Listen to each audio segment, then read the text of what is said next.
Ibu apa saja bisa disampaikan publik kepada atas sharing season ini? Baik, saya yang pertama apresiasi atas kedatangan dari Diklat Kementerian Pertahanan dengan membawa 31 peserta fungsional perancang peraturan perundangan ahli pertama. Jadi memang nama diklatnya fungsional perancang peraturan perundangan ahli pertama.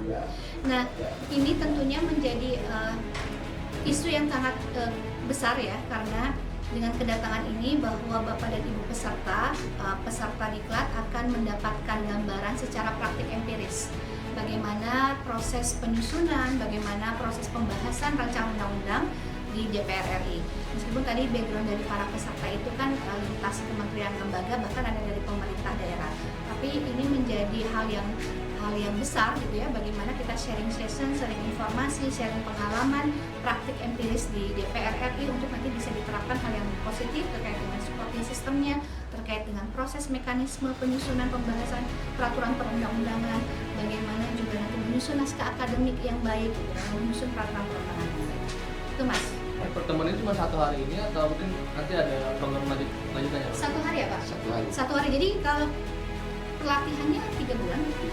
Pelatihannya itu 3 bulan, nanti ada berapa JP jam pelajaran. Nah ini salah satunya itu adalah salah satu mata pelajaran, Pak Kolonel yang menyampaikan, salah satu mata pelajaran di pelatihannya ini adalah mengunjungi beberapa kementerian lembaga untuk sharing session terkait dengan tadi proses legislasi baik di DPR, bagaimana di Kementerian Hukum, bagaimana di Mahkamah Konstitusi gitu.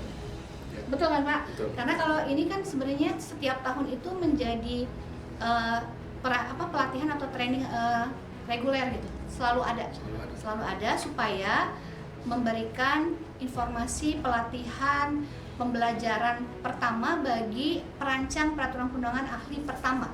Kan ada ahli pertama, ahli muda, ahli madya, dan ahli utama. Ini yang pertama dilakukan pelatihan selama 3 bulan. Mungkin aspek dari meaningful participation-nya pada perundang ini seperti apa?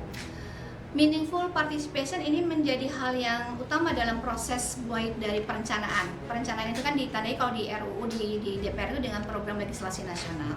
Kemudian penyusunan naskah akademik dan rancangan undang-undang dan pembahasan pembicaraan tingkat 1 antara DPR dan pemerintah. Kemudian nanti ada pengesahan dan kemudian nanti ada perundangan.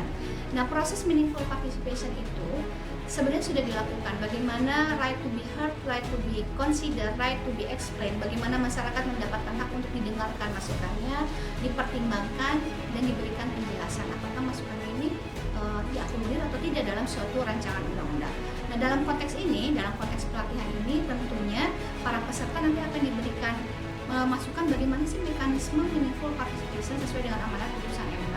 Jadi ini kan yang mendasari adalah ada Undang-Undang Cipta Kerja, kemudian dilakukan judicial review untuk aspek formilnya, meaningful participation-nya, lahirlah Undang-Undang 13 2022 seperti bagaimana perubahan kedua dari Undang-Undang 12, bahwa partisipasi publik yang bermakna itu menjadi hal yang utama dalam proses pembentukan suatu peraturan perundang-undangan.